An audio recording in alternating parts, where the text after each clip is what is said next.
ప్రియమైనటువంటి సహోదరి సహోదరులందరికీ హృదయపూర్వకంగా క్రీస్తు యేసు నామములో శుభాభివందనములు.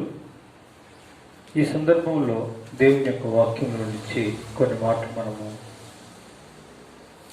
చదువుకుందాం. 82వ అధ్యాయం కీర్తనల గ్రంథం మొదటి నుంచి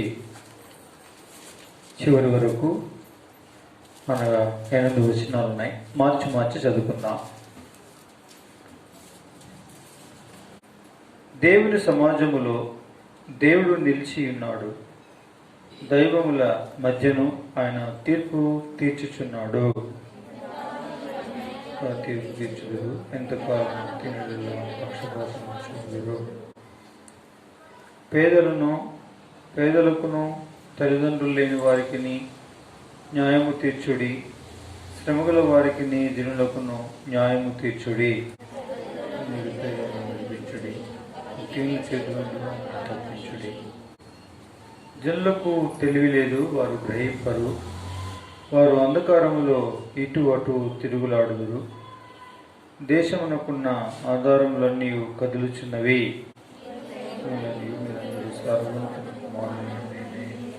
సెలవిచ్చి ఆయనను ఇతర మనుషులు చనిపోనట్లు మీరు చనిపోదురు. అధికారుల్లో ఒకడు కూలినట్లు మీరు కూలుదురు. మేము భూమికి తీర్పు తీర్చము, అందులో మీకే స్వస్థము బాగుందరు. చదవబడిన ఈ లేఖన భాగములను ప్రభు దీవించి ఆశీర్వదించును గాక. గమనించండి, ఈ 82వ అధ్యాయం కీర్తన గ్రంథంలో మరి మొదటి నుంచి 8 వచనాలను మనం గమనిస్తే, మొదటి వచనంలో వ్రాయబడింది, దేవుని సమాజములో దేవుడు నిలిచి ఉన్నాడు. దేవుని సమాజములో దేవుడు నిలిచి ఉన్నాడు, దైవముల మధ్యను ఆయన తీర్పు తీర్చుచున్నాడు అని వ్రాయబడింది. పిల్లరా, ఆయన ఎక్కడ నిలిచున్నాడు అంటే వాక్యంలో రాయబడింది, దేవుని సమాజములో దేవుడు నిలిచి ఉన్నాడు. దేవుని సమాజములో దేవుడు నిలిచి ఉన్నాడు. గమనించండి, అనగా మనం ఎవరి దగ్గర మనము నిలవబడి ఉన్నాము, లేక కూడి వచ్చి ఉన్నాము, కూడి వచ్చిన ఈ సమూహమును మరి ఏమని సంబోధించబడుతుంది? దేవుని సమాజముగా సంబోధించబడుతుంది. దేవుని నామం పేరిట మనము కూడి వచ్చిన కారణాన మనము దేవుని సమాజముగా పిలువబడుచున్నాం. దేవుని సమాజముగా పిలువబడుచున్నటువంటి మనము పిల్లరా, ఈ దేవుని సమాజములో దేవుడు నిలిచి ఉన్నాడు అని. కాబట్టి ఈ గ్రహింపును మనం కలిగిన వారమై ఉండాలి. అంటే ఈ గ్రహింపు ఎప్పుడు మనం కలిగి ఉంటాము? ఆధ్యాత్మికమైనటువంటి దేవుని యొక్క ఆయన వైఖరి, ఆయన కదలికలు, ఆయన యొక్క మరి నడిపింపును మనం ఎప్పుడు చూడగలుగుతాము అంటే ఆధ్యాత్మికమైనటువంటి నేత్రములు తెరవబడినటువంటి వారమై ఉంటే తప్ప ఆయనను మనం ఆయనగా లేక ఆయన మన మధ్యన నిలవబడుటయు, లేక ఆయన మన మధ్యన సంచరించుటయు, ఆయన మన మధ్యలో ఆయన నివాసము చేయుటయు మనము గ్రహించజాలం.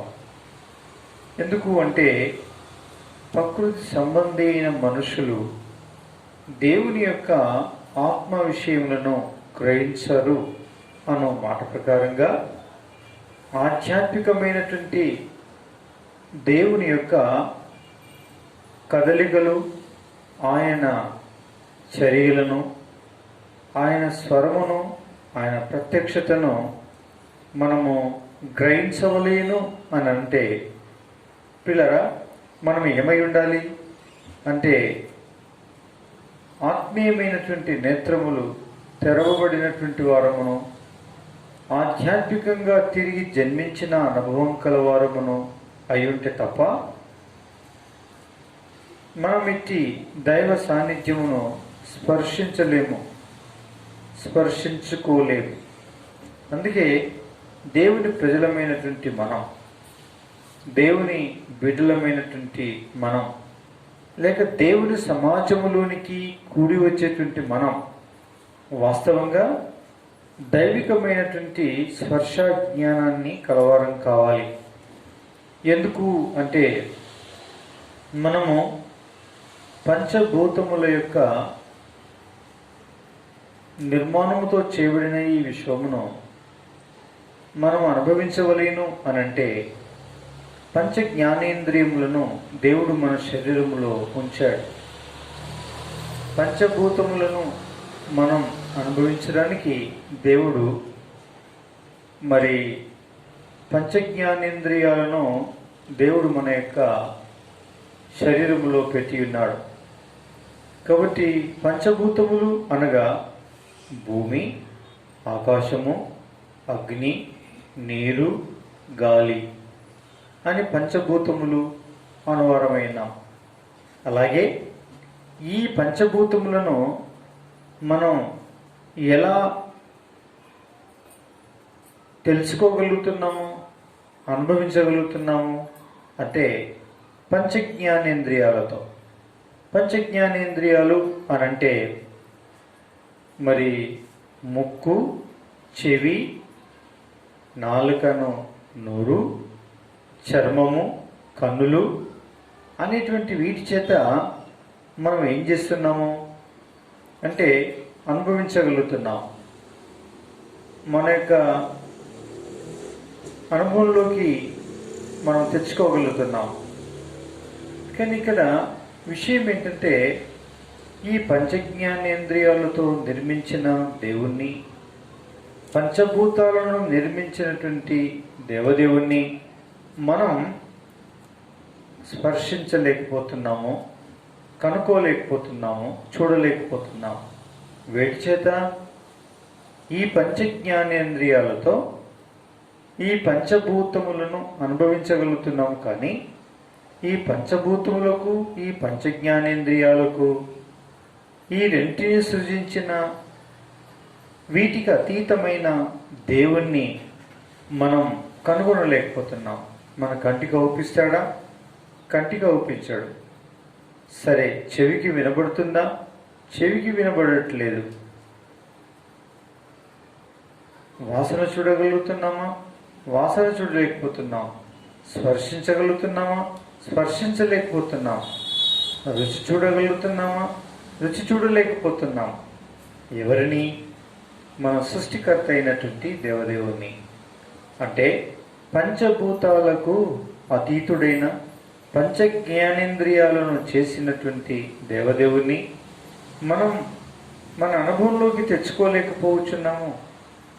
కారణం పిల్లరా, ఆయన వీటికి అతీతమైనటువంటి వాడు.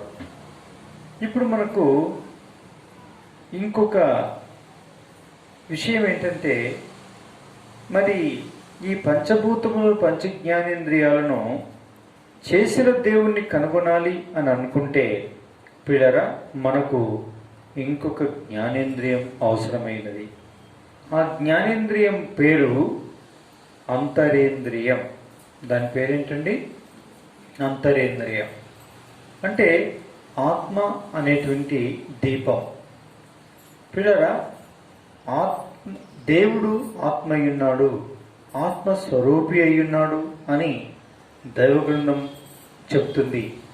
అలాంటప్పుడు ఆ ఆత్మీయ సంబంధమైన ఆ అదృశ్యుడైన దేవుణ్ణి, వీటన్నిటిని కలగజేసిన దేవుణ్ణి మనం కనుగొనాలి, ఆయన్ని స్పర్శించాలి, ఆయనను మనం చూడాలి, ఆయన మనం అనుభవించాలి అని అనుకుంటే ఇంకొక ఇంద్రియం అవసరమైనది.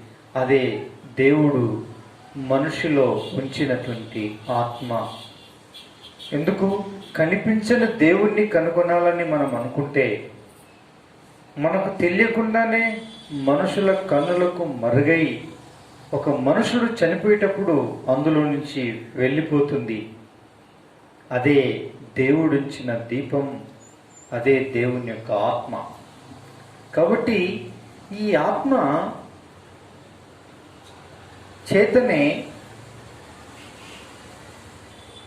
ఆ ఆధ్యాత్మికమైన ఆత్మస్వరూపుడైన ఆ దేవుణ్ణి కనుగొనగలం, స్పర్శించగలం, లేకుంటే స్పర్శించలేం. మరి ఈ ఆత్మాని జ్ఞానేంద్రియం ఏమైనట్టు? ఇప్పుడు చూడండి, గుడ్డివాడు అనుకోనండి, అంటే ఉన్నాయి, పంచజ్ఞానేంద్రియాలు ఉన్నాయి, కానీ కన్ను పని చేయట్లేదు అనుకోండి, వాడు చూడలేడు. సరే, కన్ను బాగానే ఉంది, చెవులు చెడిపోయినాయి, వాడు చెవిటివాడు, వాడిని ఎంత పిలిచినా పలకడు, అంటే వానికి వినపడదు, అంటే చెవి అనే జ్ఞానేంద్రియం పనిచేయట్లేదు. ఆ విధంగా పెరాలసిస్ వచ్చింది, గుచ్చినా ఏం చేసినా ఏమాత్రం తెలియదు, అంటే స్పర్శ లేదు. అంటే దాని అర్థం ఏంటి?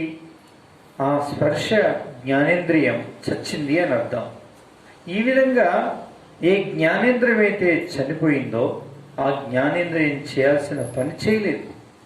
కాబట్టి ఇప్పుడు దేవుణ్ణి కనుగొనలేకపోతున్నాం అని అన్నప్పుడు పిల్లరా, మరి మనకి ఏమైంది? అవును, దేవుడు మనలో ఉంచినటువంటి ఆత్మ సచ్చింది అని అర్థం. ఆత్మ సచ్చింది అని అర్థం. ఆత్మ సస్తే అలాంటప్పుడు పిల్లరా మనం ఎలా బ్రతుకుతున్నాము అని అనవచ్చును. అయితే అట్లంటే పిల్లరా, అంటే పేరుకు మాత్రము బ్రతికిన వారమన్న పేరుంది, కానీ పిల్లరా వాస్తవంగా మనము సచ్చిన వారితో సమానమై ఉన్నాం. ఏమిటితో సచ్చినాము? దేవుని యొక్క వాక్యంలో ప్రకటన గ్రంథంలో ఉంది. 3వ అధ్యాయంలో ఏమని రాయబడింది అంటే పిల్లరా, ఏమని వివరించబడింది అక్కడ? వివరించబడము అనేటువంటి విషయాన్ని చూస్తే పిల్లరా చూడండి, 3వ అధ్యాయము 1వ వచనాన్ని చూస్తే, సర్దీసులో ఉన్న సంఘపు దూతకి ఇలా రాయడు, 7 నక్షత్రములు దేవుని 7 ఆత్మలు గలవాడు చెప్పు సంగతులు ఏమనగా, నీ క్రియలు నేను ఎరుగుదును, ఏమనగా జీవించుచున్నావన్న పేరు మాత్రం ఉన్నది, కానీ నీవు మృతుడవే. అంటే జీవించుచున్నది ఏమిటి, మృతమైనది ఏమిటి? అంటే తినటానికి, త్రాగడానికి, చూడడానికి, లోకమును అనుభవించడానికి, పంచభూతాలు అనుభవంలో తీసుకోవడానికి జీవించుచున్నావు. కానీ దేవుని విషయాలకు వచ్చినప్పుడు నువ్వు మృతుడవై ఉన్నావు. అంటే అర్థమేంటి? పంచభూతములను నీవు అనుభవంలోకి తెచ్చుకోవడానికి నీ పంచజ్ఞానేంద్రియాలు పనిచేస్తున్నాయి, కానీ దేవునితో సత్సంబంధం కలిగి ఉండడానికి మాత్రము నీలో ఉన్న అంతరేంద్రియం మాత్రం ఏమైంది? సచ్చింది, చచ్చిపోయింది. చూసారా? కాబట్టి జీవించుచున్నావన్న పేరు మాత్రం ఉంది, కానీ మాత్రం నువ్వేమయ్యున్నావు?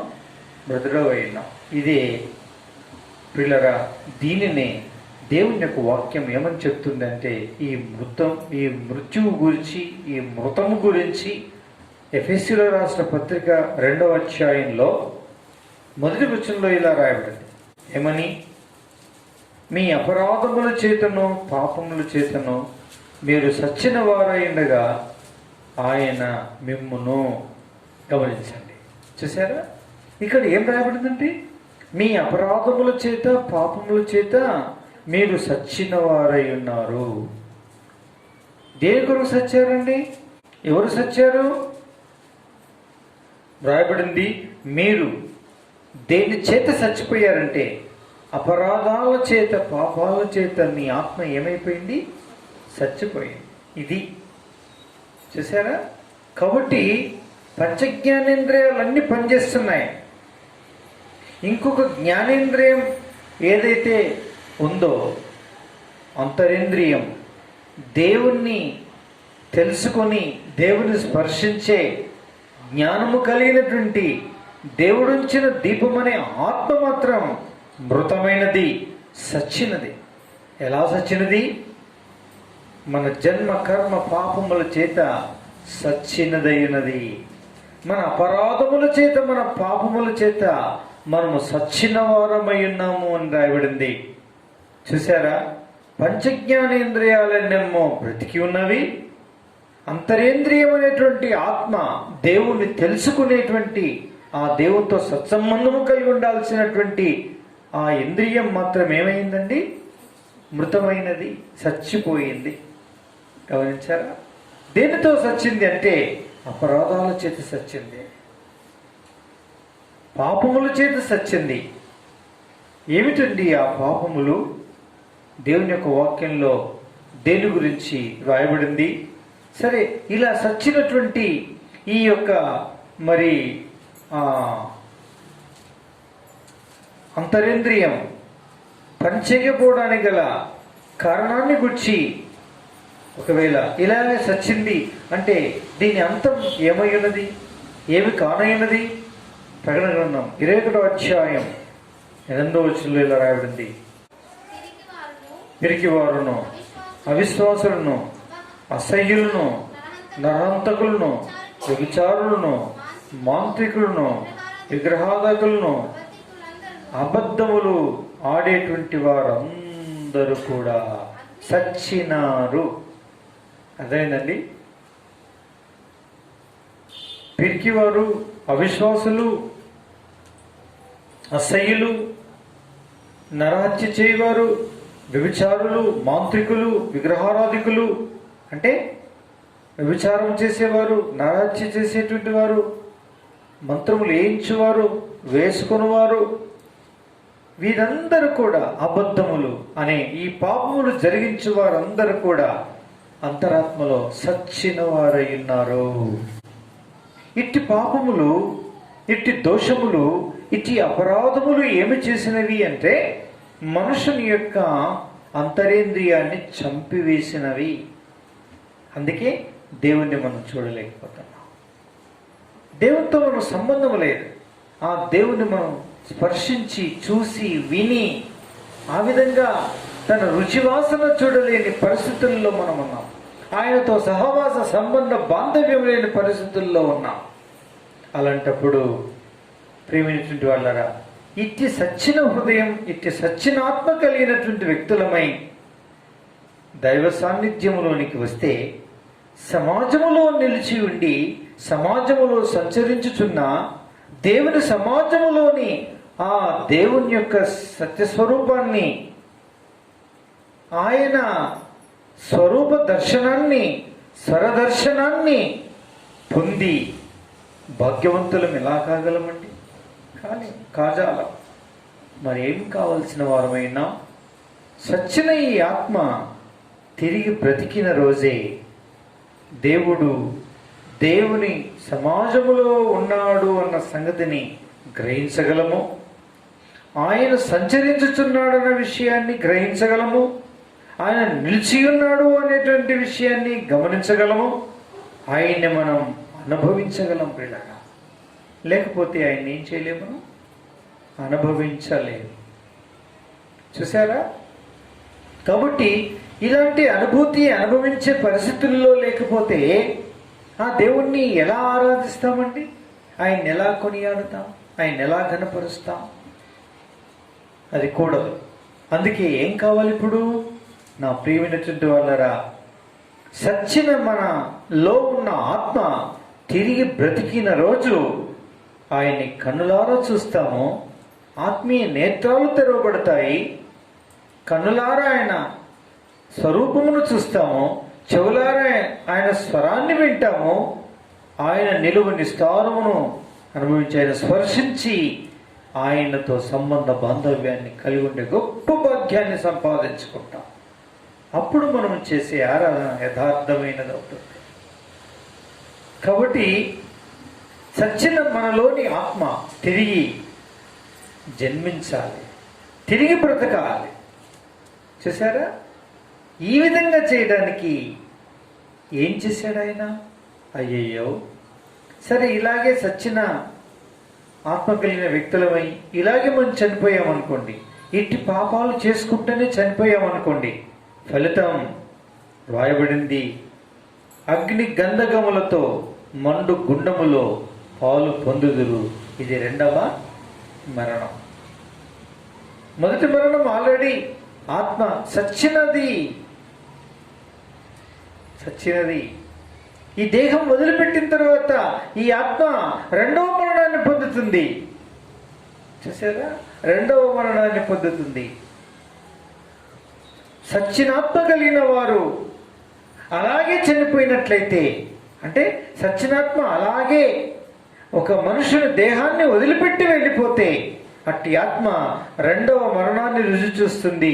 అదే నిత్య నరకాగ్ని గుండం. అది భయంకరమైన యాతన స్థలం. శరీర మరణం ఈ రెండు మరణాలకు అతీతమైనది. అంటే ఎడబాపు, అంటే శరీరమును ఆత్మ వదిలిపెట్టి వెళ్ళిపోతుంది. దాన్ని మరణం అని సంబోధించటం లేదు, ఎడబాపు అని సంబోధిస్తుంది, నిద్రించడం అని సంబోధిస్తుంది దేవుని బిడ్డ విషయంలో. అయితే ఈ మొదటి మరణం విషయానికి మనం వచ్చినప్పుడు పిల్లరా, మన ఆత్మ మనలో పాపమును బట్టి సచ్చినదైనది. ఇలాగే సచ్చిన వ్యక్తులమై ఉండి ఆ దేవునితో సంబంధం కలిగి ఉండలేము. ఇలాగే చనిపోయినట్లయితే, అంటే మన దేహాన్ని మన ఇట్టి సచ్చినాత్మ వదిలిపెట్టి వెళ్ళిపోతే రెండో మరణం ఈ ఆత్మకు తప్పదు. అదే అగ్నిగుండం, భయంకరమైన యాతన స్థలం. దాని నుంచి తప్పించుకునే మార్గం ఏంటి మరి? ఆలోచించాడు సర్వలోక సృష్టికర్త. నేను సృజించిన మానవాళి అనేకులు వారి పాపమును బట్టి సచ్చి నరకం అగ్నిగుండం పాలైపోతున్నారే, వీరిని ఎట్లన్నా చేసి బ్రతికించాలి, మనుండంగానే బ్రతికించాలి వీరిని. అంటే ఈ దేహమును వీరు వదిలిపెట్టక ముందే వీరి ఆత్మను బ్రతికించాలి, తిరిగి జన్మింప చెయ్యాలి అని 2020 సంవత్సరాల క్రితం ఆయన ఈ భూలోకంలో అవతరించాడు. కన్యక గర్భంలో పుట్టాడు, మనకు బదులుగా చనిపోయి సమాధి చేయబడి మళ్ళీ తిరిగి లేచాడు. ఆ యేసు క్రీస్తు ప్రభువారు కల్వరి గిరిలో రక్తము కార్చాడే, ఆ కార్చిన రక్తం ఏం చేస్తుందంటే మన ఆత్మను చంపిన పాపాన్ని తుడిచివేస్తుంది, కడిగి వేస్తుంది, దూరం చేస్తుంది, పవిత్రీకరిస్తుంది, పావనం చేస్తుంది పిల్లరా. కాబట్టి ఎఫెసీయులకు రాసిన పత్రిక 2వ అధ్యాయంలో 2వ భాగాన్ని ఇప్పుడు చదువుతాం. ఆయన మిమ్మును క్రీస్తుతో కూడా బ్రతికించెను. ఏం చేశాడు? బ్రతికించాడు. ఏమై ఉండగా మీరు అపరాధముల చేత పాపముల చేత సచ్చిన వారై ఉండగా ఆయన మిమ్మును క్రీస్తుతో కూడా బ్రతికించెను. ఈ క్రీస్తు కల్వరి శిలువలో చనిపోయి సమాజబడి తిరిగి లేచి ఆయన మరణము చేత, ఆయన కాచిన ప్రశస్త రక్తధారల చేత మానవాళి పాపమును కడిగి పవిత్రపరిచాడు. ఇలా పవిత్రపరచబడుట ద్వారా మనుషుడు ఆత్మలో తిరిగి జన్మిస్తున్నాడు. అంటే సచ్చిన వారి ఆత్మలన్నీ ఏమవుతాయి? మళ్ళీ తిరిగి జన్మిస్తాయి, అంటే తిరిగి పునరుజ్జీవింపబడతాయి పిల్లలు. అప్పుడు మనం ఏం కలిగి ఉంటామంటే దేవుణ్ణి స్వరదర్శనాన్ని పొందే భాగ్యమును, స్వరూప దర్శనాన్ని పొందే భాగ్యమును, ఆయనతో స్పర్శానుభవం కలిగిన భాగ్యాన్ని పొంది ఆయనతో సహవాసం ఏర్పడుతుంది. ఇది సజీవమైన విశ్వాస దైవ సంబంధిత జీవితం పిల్లరాయి. ఆత్మీయంగా తిరిగి జన్మించే అనుభవం కలిగి ఉండడం. ఇట్టి అనుభవం కలిగినటువంటి వారు ఆయన కదలికలను గమనిస్తారు, ఆయన స్వరదర్శనాన్ని పొందుతారు, ఆయన స్వరూప దర్శనాన్ని పొందుతారు, ఆయన స్పర్శానుభవాన్ని కలిగి ఉంటారు, ఆయనతో సంబంధ బాంధవ్యాన్ని కలిగి ఉంటారు. అట్టివారు ఆ దేవుని సమాజంలో నిలిచి ఉండటను కనులార చూస్తారు. వారే భయం కలిగి ఉంటారు. నేను దేవుని సన్నిధికి వచ్చాను, దేవుని సమాజంలో దేవుడు నిలిచి ఉన్నాడు, అమ్మో అని భయపడతారు. వారు అనుభవిస్తారు, వారు చూస్తూ ఉంటారు, వారు స్పర్శిస్తారు. వీళ్ళరా ఈ స్పర్శ జ్ఞానము లేని వారు ఆయన్ని చూడరు, ఆయనతో సంబంధం ఏమాత్రం కూడా వారికి ఉండదు. అట్టివారు స్తుతించిన వ్యర్థం. ఎవరైతే దేవుని సమాజంలో నిలిచి ఉన్నాడు అని ఎవరైతే గమనిస్తూ ఉండగలిగినారో వారు ధన్యులు, వారు భాగ్యవంతులు.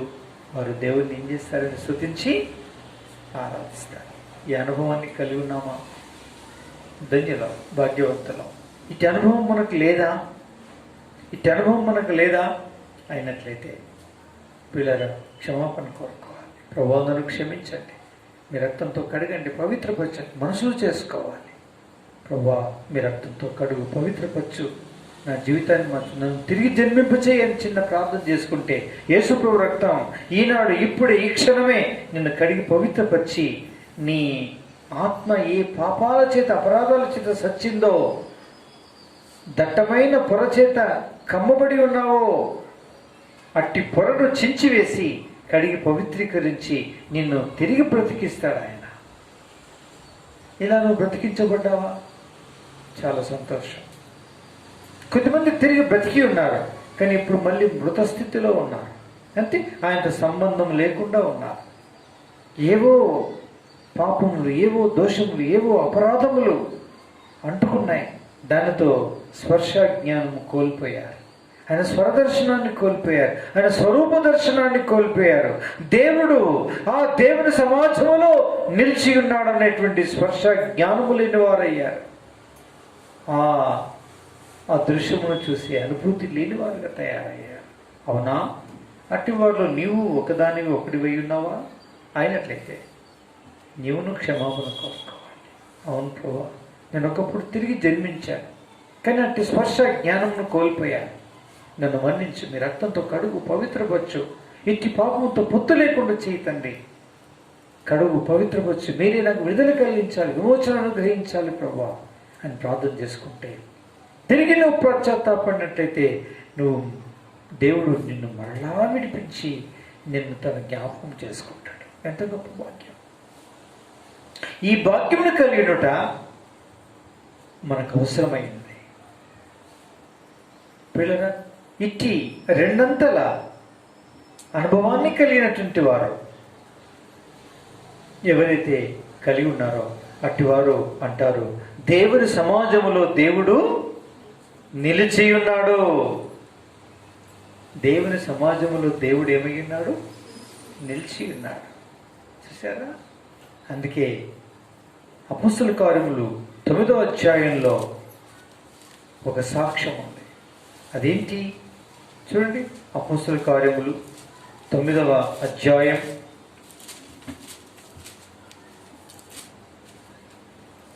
11వ వచనం చదవండి.